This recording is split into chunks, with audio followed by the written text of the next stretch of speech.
Fee-fi, fo-fum, everyone.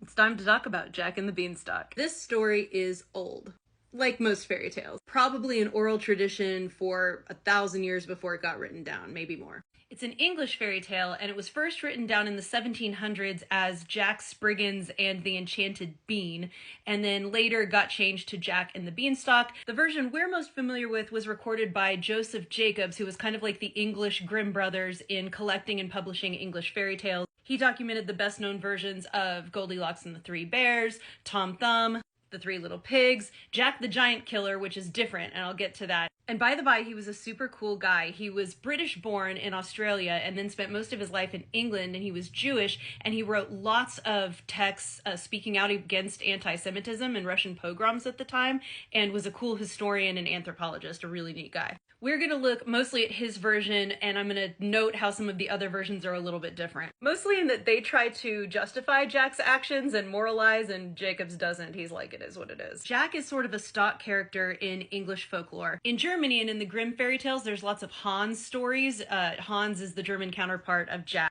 Basically, he's always a young man, a teenager, who's kind of dim-witted, but ends up saving the day haphazardly. So just to separate it from the beginning, Jack the Giant Killer is a different fairy tale. It's about a young adult who slays giants during King Arthur's time. In his tales, the giants don't live in the sky. They live in the real world, and they're like terrorizing the countryside, like eating all the cattle and people and stuff. And he's very strong, Jack. He just like beheads tons of them and uses like tricks to like cut their heads off, like involving a moat and a...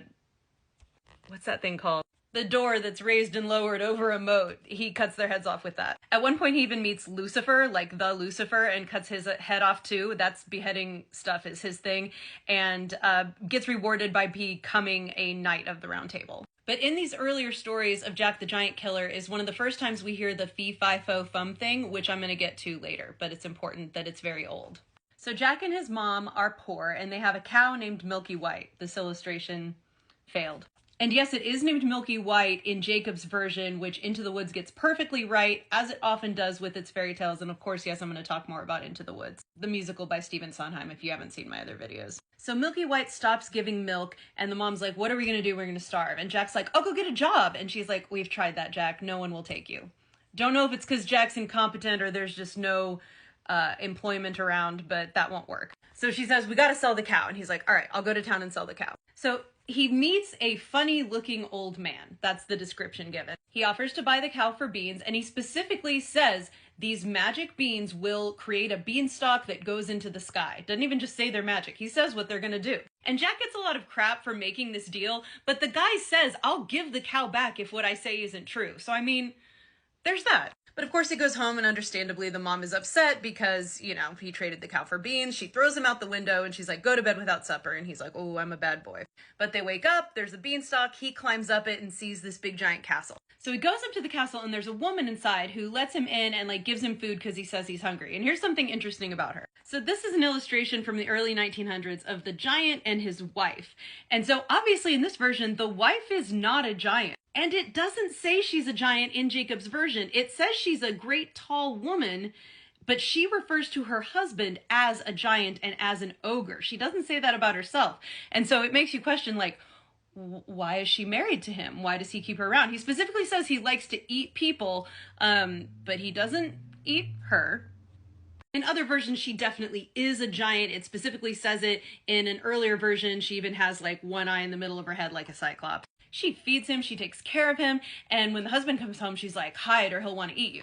So he gets home and he says the famous thing, fee-fi-fo-fum, I smell the blood of an Englishman. Be he alive or be he dead, I'll grind his bones to make my bread. So we know this is old because it appears in a pamphlet from like the 1590s. Fi, fa, and fum, I smell the blood of an Englishman. And even in that pamphlet, it says this is old and no one knows where it came from. In William Shakespeare's play, King Lear from the early 1600s, a character says it. Edgar says, fi, fo, and fum, I smell the blood of an Englishman. Some historians have a really cool theory about the origins. If you don't know much about English history, the people who were there before the Anglo-Saxons, the Vikings, and then the Normans, the French, were the Celts, the ancient Celts who spoke ancient Gaelic. And some people argue the phrase is actually a coherent Gaelic phrase, meaning fa behold, fair food, fia good to eat. Basically, they're saying fa fi fi fo fum, which means behold food good to eat, sufficient for my hunger. So maybe. Anyway, so here's the part where Jack's a straight up dick. Once the giant goes to sleep, he runs back down with a bag of gold for his mom and of course decides to go back. Again, the giant's wife feeds him and then he hides and then he steals the hen that lays golden eggs and then he goes back again, she feeds him, he hides, and then again he steals and takes the golden harp. Now the golden harp does not consent. It yells, "Master, master, I'm being stolen!" And so the giant wakes up and chases Jack down the beanstalk, where of course Jack chops it and kills the giant. And then it just says he and his mom are rich and happy ever after. Who knows what happens to the giant's wife, if she's sad, if she's upset about it. Actually, we do know because Into the Woods tries to answer that question. But before we get to that, other versions try to justify Jack's actions, when really in this version and probably the earliest versions, they're just not justified. He's just an ogre, he deserves it. In other versions, Jack meets this fairy before he even goes in there, and the fairy tells him that the giant murdered his father. That's where his father is this whole time. So of course he's justified in killing the guy who killed his dad. And even Jacobs makes reference to the bones of stolen oxen and even children in the giant's lair, saying that, you know, he kills. He's a plague on the country. My favorite justification is actually a 1952 film with Abbott and Costello. In that one, the giant is blamed for all of the poverty of the people who live at the bottom of the beanstalk because he's stealing all their food and wealth. And if you want to look at the giant as like the top 1% and that the people are justified in taking what he has stolen from them so they can live a decent life, then I'm okay with that version. So in Into the Woods, Jack is one of the main characters, and he's very dumb and probably too in love with his cow. I guess this is goodbye, old pal. You've been a perfect friend. I hate to see us part, old pal. Someday I'll buy you back. I'll see you soon again. I hope that when I do,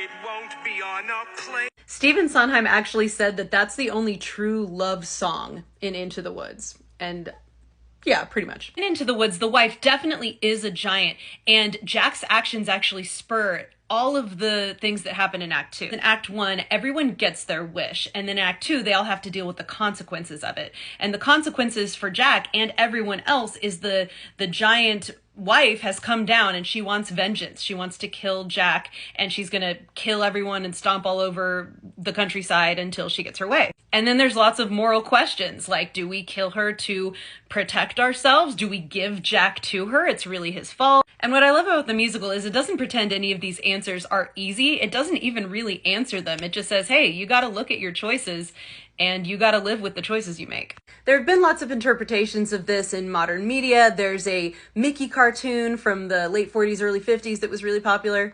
I learned while researching this that the makers of Tangled were going to make a Jack and the Beanstalk Disney film in like 2011, but then it never happened because of creative differences. Would have been interesting to see. My book, Dust Spells, is a reimagining of a fairy tale of the 12 dancing princesses. It doesn't really have anything to do with Jack and the Beanstalk, except maybe some tough moral choices and going to a magical world that's full of cool stuff that you don't have in the real world, but with ghosts and dancing and romance and murder. You should check it out.